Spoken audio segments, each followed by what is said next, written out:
하나님 말씀 신약성경 빌립보서 1장 12절에서 18절 한 구절씩 교독합니다. 형제들아, 내가 당한 일이 도리어 복음 전파에 진전이 된 줄을 너희가 알기를 원하노라.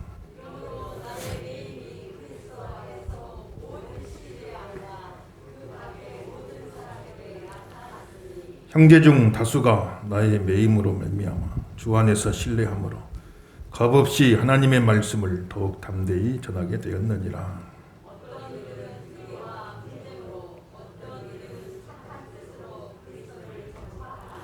이들은 내가 복음을 변증하기 위하여 세우심을 받은 줄 알고 사랑으로 하나.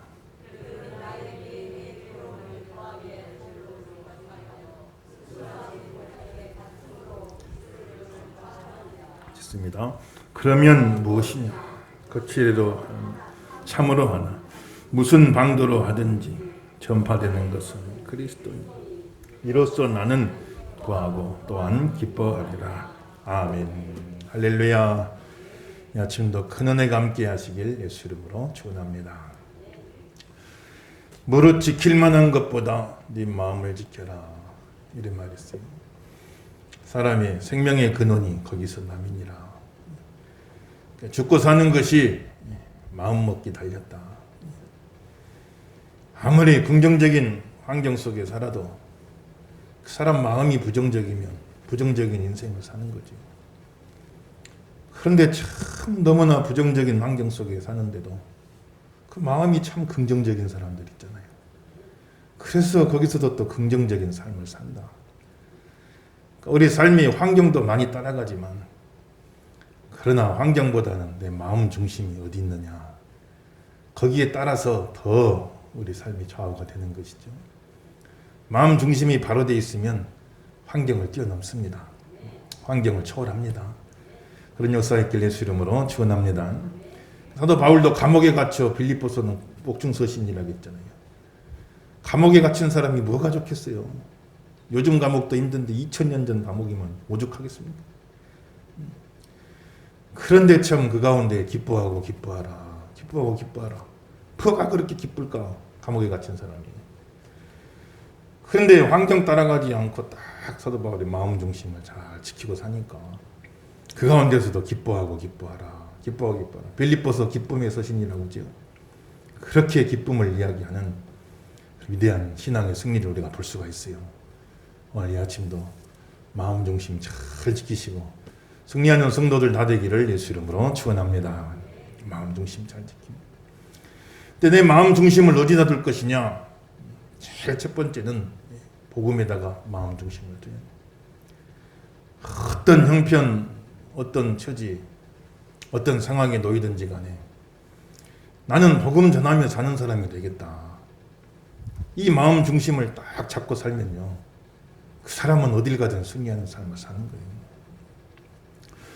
사도 바울은 참 보니까 로마의 감옥에 갇혔다고 그랬죠. 젊은 날 얼마나 사도 바울이 고생 많이 했어요.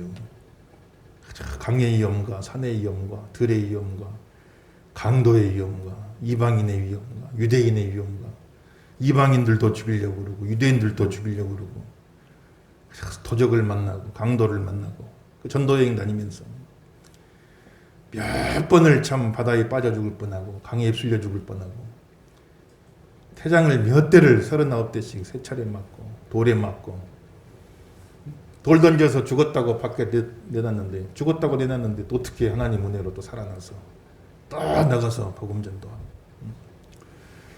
그렇게 참 사도 바울이 고생 많이 했는데 우리 생각 같으면 아이고 이제 노후에라도 그때 바울이 60이 넘었으니까 2000년 전에 60 넘으면 완전히 이제 노인이죠. 그럼 노후에라도 편안하게 어디 로마의 좋은 휴양지에 무슨 펜션이라도 하나 좋은 거 알아봐놨다가 하나님이 거기 편하게 머물면서 젊어서 그렇게 고생했으니까 노후라도 참 은퇴 선교사로서 편안하게 보내게 해주시면 얼마나 좋겠어요, 우리 생각에. 그런데 참 그 마지막까지 사도 바울이 로마의 감옥에 또 갇히게 된 겁니다. 그러면 참 우리 짧은 생각으로는 불평이 나오지 않겠어요? 원망스럽지 않겠습니까? 내가 그렇게 고생을 많이 했는데 노후까지 하나님 이렇게 하십니까? 이렇게 불평하고 또 원망할 수도 있겠지만 사도 바울은 마음 중심을 다 지키고 내가 감옥에 갇혔지만은 밖에 있을 때와 똑같이 나는 여기서 복음 전하며 살겠다. 그래서 참 이제 바울이 감옥에 갇혀버렸기 때문에 그렇게 막 지중해를 넘나들고 막 대륙을 왔다 갔다 하면서 복음 전하던 사람인데 그 바울이 감옥에 딱 갇혀버리니까 다 생각하기를 이제 큰일 났다. 복음이 정체되든지 아니면 퇴보하든지 이렇게 될 수밖에 없겠구나. 다들 그렇게 생각한 거예요. 사도 바울이 감옥에 갇혀버렸으니까 이제 복음이 메인바 되었구나. 그런데 사도 바울은 그 가운데서 딱 마음 중심 지키고 나는 감옥 밖에 있든지 감옥 안에 있든지 어디 있든지 나는 복음 전하며 살겠다. 이 중심이 흐트러지지 않은 겁니다. 그래가지고 그 감옥 안에서 놀라운 일이 일어나 버린 거예요. 도리어 복음의 진보가 되는 이 사건이 일어나게 된 겁니다. 바울이 감옥에 갇히니까 복음이 정체가 되고 복음이 매이고 복음이 오히려 퇴보가 되겠구나 이렇게 다들 생각했는데 바울 한 사람이 딱 마음 중심 지키고 그 안에서 나는 감옥에 밖에 있든지 안에 있든지 그게 뭐가 중요하냐. 나는 감옥 밖에서 같이 똑같이 그냥 나는 복음 전하며 살겠다 하고 그 시대 안에서 감옥 안에서 복음을 전한 거예요. 그랬더니 도리어 복음의 큰 진보가 되는 사건이 일어나게 된 겁니다. 어떻게 하게 됐느냐. 시위대라고 하는 것은 황제 이제 경호부대입니다. 황제의 경호부대. 로마 황제의 경호부대. 당시 바울이 로마 황제에게 재판을 신청했잖아요. 그러니까 잡범들 있는 감옥이 아니에요. 로마 황제 직속으로 황실에서 직접 관장하는 감옥 안에 갇혀 있는 겁니다, 지금. 그래서 황제의 경호부대가 요즘 말로 치면은 참 대통령 경호실쯤 되는 거죠. 그런 참 병사들이 와가지고 바울을 지키는데 6명씩 사교대를 지키는 6명씩 사도계 하루 종일 하루 1시간도 비지 않고 계속 황제에게 직접 재판을 건 중요한 사범이기 때문에 그 잘못되면은 그 사람들 다 죽는 거예요. 그러니까 6명씩 사교대를 해가지고 24시간 감시하는 겁니다. 그래서 그 죄수를 만약 죄수가 타로 가거나 죄수를 놓쳐버리면 지키던 사람은 다 사형당하는 거예요. 법이 엄하죠, 로마가. 그러니까 사슬에 매는데 한쪽은 바울 손에 매고 한쪽은 그 지킨 사람 중에 한 사람이 사슬을 매는 거예요. 그래 같이 있는 거 같이 그 시간 동안. 요즘도 형사들이 범인 잡으면 한쪽에 매고 나 한쪽 매고 못 도망가겠다 하잖아요. 그런 원리입니다. 그래서 그 당시에 로마의 시위대가 한 9,000명 됐다는 거예요. 9,000명. 이 사람들이 다 돌아가면서 이제 순번정에서 교대로 근무하지 않겠어요. 그럼 하루에 6교대, 4교대 6명이면 24명 아니겠어요. 1년 내내 돌아가면 거만한 9,000명이 다 돌아가게 되어지는 거예요. 그래서 계속해서 같이 매여있는 사람에게 뭐 그냥 가만히 있겠습니까? 이런 이야기, 저런 이야기, 그 사람 이야기도 들어주고 바울도 자기 이야기하고 그러는 과정 속에 계속해서 거기서 복음이 증거가 된 거죠. 그래서 로마 황제의 최정예 경호부대, 황실 시위대 안에 복음이 막 들어가기 시작한 거예요. 그래가지고 참 보면은 그 당시에 이제 로마가 국교화가 됐는데 그 당시 기독교인 비율이 7%도 채 안 됐다는 겁니다. 다수가 기독교 믿어서 로마가 기독교를 국교화한 게 아니에요. 7%도 안 됐어요. 그런데 로마 전체를 기독교 국교화시켜버렸죠. 왜 그런 일이 일어났느냐? 그 7% 가운데 로마의 최고 특권층들이 상당한 수를 차지하고 있었던 겁니다. 그래서 이 복음이 막 로마 황실로 타고 들어간 거예요. 오늘 본문 말씀 딱 접어놓으시고 빌립보 4장 한번 봅시다. 4장 21절, 22절, 23절까지 한 목소리 읽어봅시다. 다 같이 시작. 그리스도 예수 안에 있는 성도에게 각각 문안하라. 나와 함께 있는 형제들이 너희에게 문안하고 모든 성도들이 너희에게 문안하되 특히 가이사의 집 사람들 중 몇이니라. 주 예수 그리스도의 은혜가 너희 심령에 있을지어다. 아멘. 그러니까 로마에 있는 모든 성도들이 문안하는데 특별히 가이사의 집, 가이사는 케사르죠. 로마 황제. 로마 황제 집에 있는 사람들 중 몇이, 그만 황실 가족들 가운데 몇이 너희에게 특별히 문안한다. 그러니까 로마 시대는 황제와 황제 가족들을 지키는 건 그런 군대거든요. 그래서 거기서 복음이 쭉 타고 올라가가지고 로마 황실 안에 이제 믿는 사람들이 막 생겨나기 시작한 거예요. 우리가 잘 아는 그 당시에 네로 황제 폭군으로 유명하죠. 근데 기록에 보면 이 네로의 삼촌 되는 분이 예수 믿기 시작했다는 거예요. 도미티안 황제는 제일 극심한 박해라는 황제입니다. 여러 10대 박해가 있지만 도미티안이 제일 극심한 박해를 했죠. 근데 그 도미티안 황제의 어머니가 믿기 시작하고 그 황제의 딸도 믿기 시작했다는 거예요. 황실 가족으로 쭉 복음이 치고 들어간 겁니다. 그래서 도리어 복음에 큰 진보가 됐다. 진보란 말은 군인들이 그냥 막 행진에 들어가는 걸 의미하는 거예요. 그런 역사가 일어난 걸 볼 수가 있는 거예요. 그래서 참 보면은 우리 모든 성도 한 사람 한 사람 각자의 삶 속에 딱 마음 중심 잘 지켜요.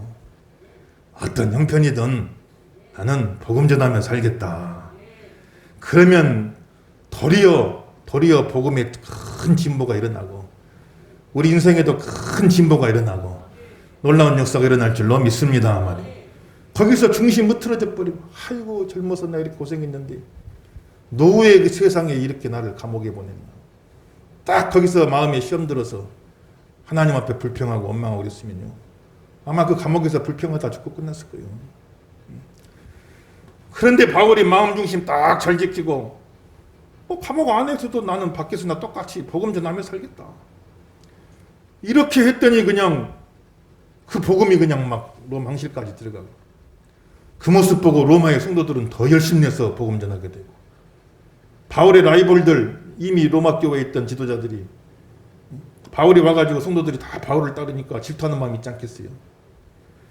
그런데 바울이 감옥에 갇히니까 우리가 더 열심히 하자 해가지고 그래서 또 막 복음이 증거가 되고 감옥 안팎에서 막 황실에서 로마 시내에서 막 다 복음 전하는 어떤 동기로 하든 그 사람들은 순수하지 못한 동기로 했지만 뭐 어떤 동기로 하든 결국 전파되는 것은 그리스도니 나는 기뻐하고 기뻐하리로다. 이렇게 딱 마음 중심을 잘 지키고 살아야지. 우리가 살다 보면 참 이런 일도 많고 저런 일도 많고 우리 삶의 환경은 늘 바뀌고 변화가 되잖아요. 하나님이 나를 높여주시거든. 나를 높여주시거든. 높은 사람들한테 복음 전하면 되는 것이고. 아유, 하나님 나를 이렇게 높여주셨네. 나 폼 잡으라고 높여주신 게 아니고. 내가 낮아 있을 때는 접근하기 힘들었던 높은 사람들 있지 않겠어요. 그럼 가서 그 사람들한테 복음 전하고. 때로 하나님 나를 낮추실 때도 있으면 야, 내가 높은 곳에 있을 적에는 참 세상에 또 그런 사람들이 있는가 알지도 못하고 살 뻔했는데 하나님이 나를 낮춰놓으시니 참 낮은 곳에 내려와서 보니 야, 세상에는 이렇게 어려운 사람도 많고 힘든 사람도 많구나. 자기가 그걸 경험하게 되어지잖아요.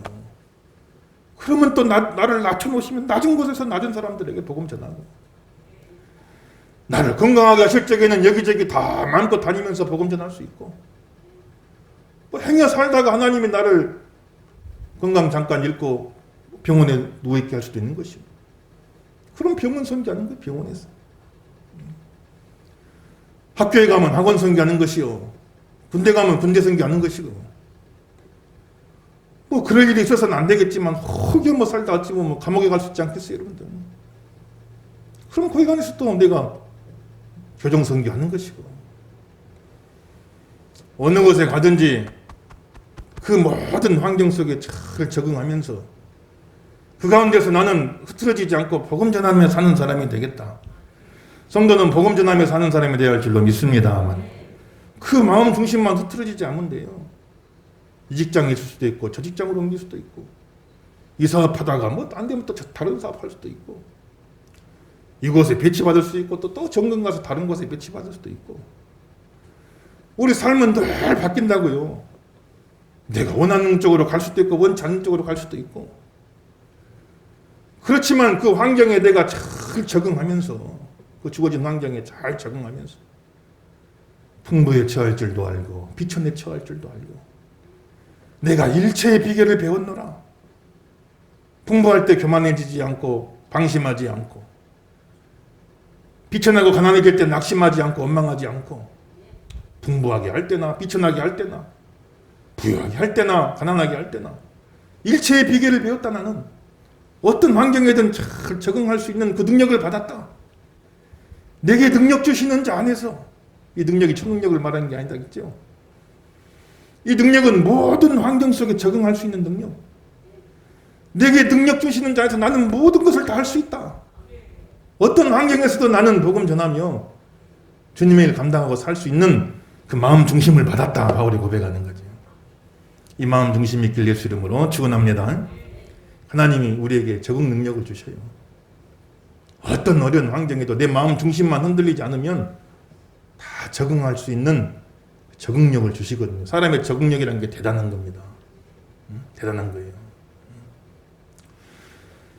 사랑하는 사람을 잃거나 어떤 재산을 잃거나, 그때는 그냥 곧 나도 같이 죽을 것 같이 힘들고 어렵지만, 더 조금 지나고 나면 더 그 가운데 하나님이 회복시켜 주시고 또 적응할 수 있게끔 만들어 주시는 거예요. 마음 중심만 흐트리지 않고 있으면 다 적응할 수 있도록 하나님이 힘을 주시는 거예요. 그래서 내게 능력 주시는 자 안에서 그 능력을 내가 받아서 어떤 형편이든지 간에 자족할 줄 알게 되고, 그 가운데서 나는 모든 걸 할 수 있다. 마음껏 나는 그 가운데서 복음 전하며 사는 그런 사람이 될 수 있다. 바울은 이렇게 고백하는 것이죠. 감옥에 가면 못 살 것 같아도 아주 고위직했던 분들 감옥 들어오면 한 사흘은 밥도 못 먹는데요. 잠도 못 자고. 그렇지 않겠어요? 그 좋은 자리에 있던 사람이 하루아침에 감옥에 갇히면 적응이 안 되니까 한 사흘은 밥도 못 먹는데요. 잠도 못 잔다는 겁니다. 그러면 그 감옥에서 어떻게 사나 싶지만, 하루 지나고 이틀 지나고 한 달 지나고 좀 지나다 보면 또 적응한대요. 마음 중심이 든든한 사람은, 견고한 사람들은. 그래서 그 안에서도 또 적응하면서 살아간다는 거예요. 그 적응 능력이 없으면 그 안에서 답답해서 죽고 말죠. 정신이 이상하게 되고 말겠죠. 그런데 그 가운데서도 다 적응하며 살 수 있는 그 능력을 하나님이 주시는 겁니다. 그래서 하나님 은혜 가운데 그 능력 받으시고 승리하시는 저 여러분 다 되길 예수 이름으로 축원합니다.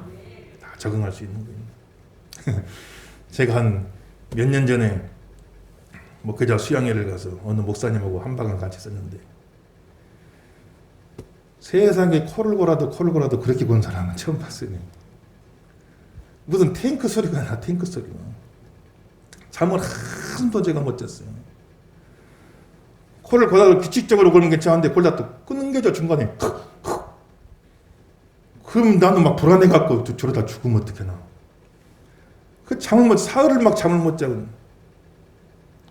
사흘째 되니까 이래서 살인이 나는구나 싶더라고. 완전히 그냥 그 잠을 못 잤네.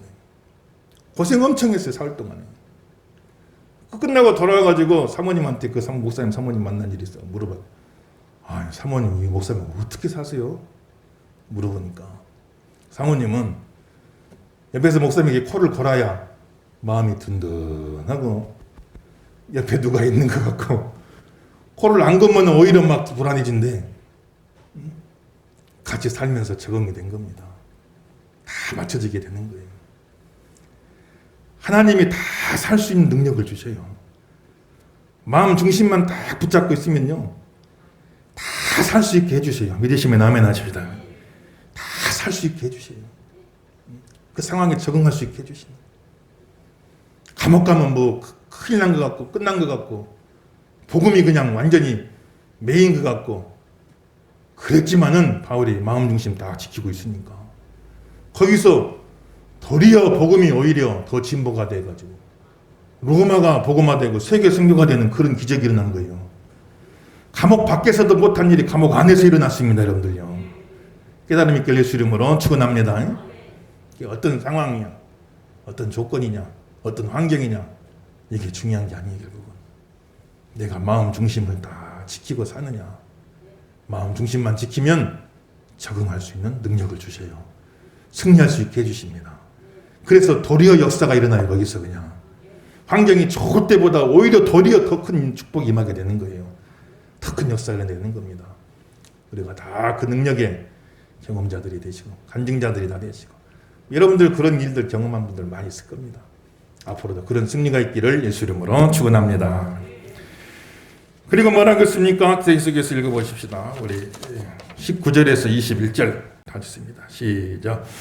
이것이 너희의 간구와 예수 그리스도의 성령의 도우심으로 나를 구원에 이르게 할 줄 아는 거로 나의 간절한 기대와 소망을 따라 아무 일이든지 부끄러워하지 아니하고 지금도 전과 같이 온전히 담대하여 살든지 죽든지 내 몸에서 그리스도가 존귀하게 되게 하려 하나니 이는 내게 사는 것이 그리스도니 죽는 것도 유익함이라. 아멘. 할렐루야.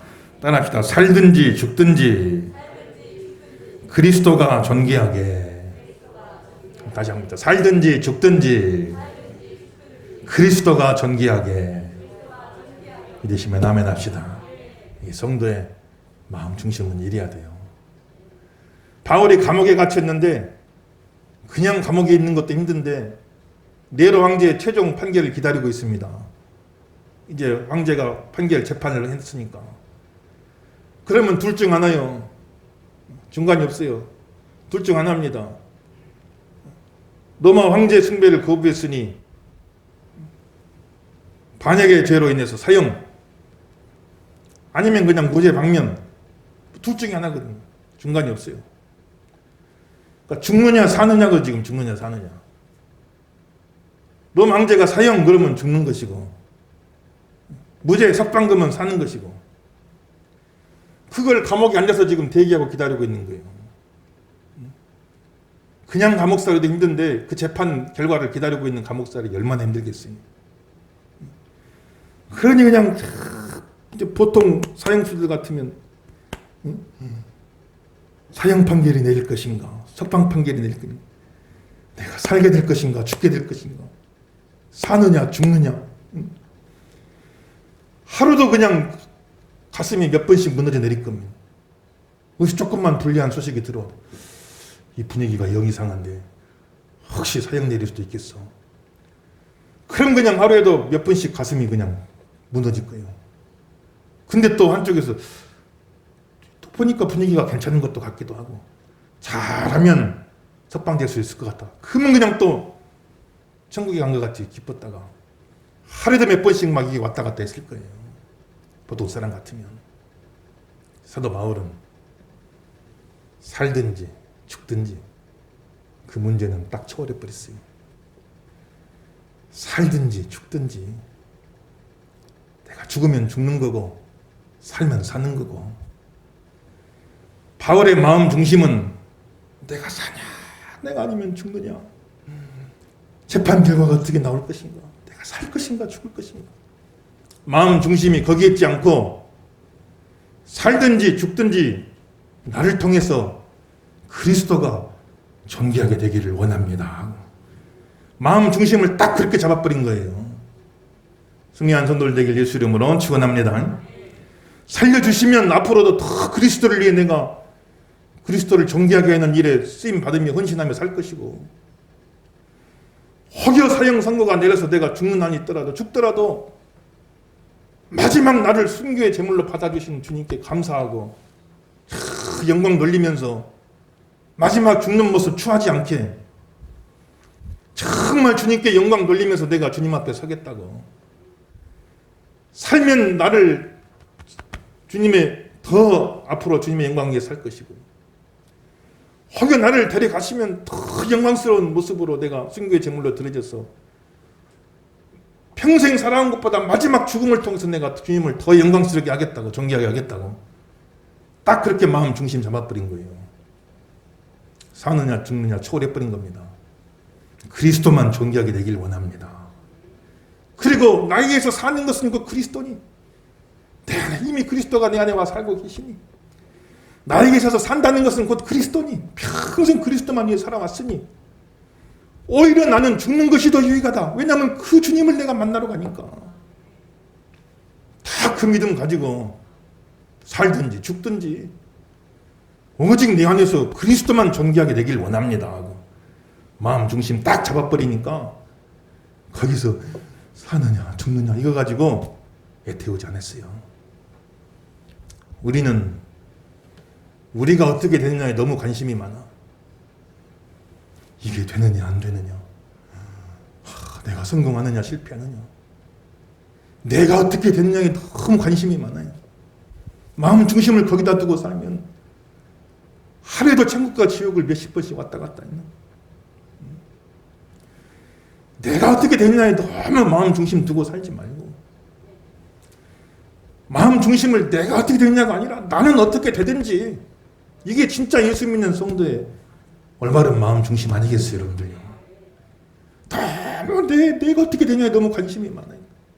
거기다가 다 중심이 사느냐, 이게 잘 되느냐 안 되느냐, 이게 잘 이루어지느냐 안 이루어지느냐, 내가 이렇게 되느냐 못 되느냐, 거기만 그냥 내 마음 중심이 잡혀 있으니.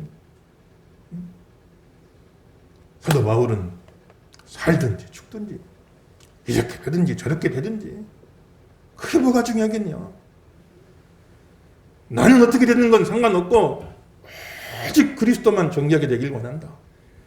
이렇게 돼도 그리스도가 존귀하게 되길 바라고, 저렇게 돼도 그리스도가 존귀하게 되길 바라고, 이러든 저러든 나는 주님 영광 위에 살겠다고 딱 마음 중심 잡아야 돼요. 승리하길 주 이름으로 축원합니다. 아멘. 마음 중심 때문에. 그러면 이길 수가 있어요, 우리가. 그러면 이길 수가 있단 말이에요.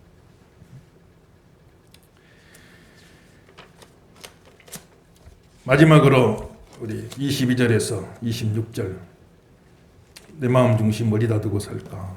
교회에다 두고 살아야죠. 22절에서 26절 다 같이 읽어봅시다. 22절에서 26절 시작.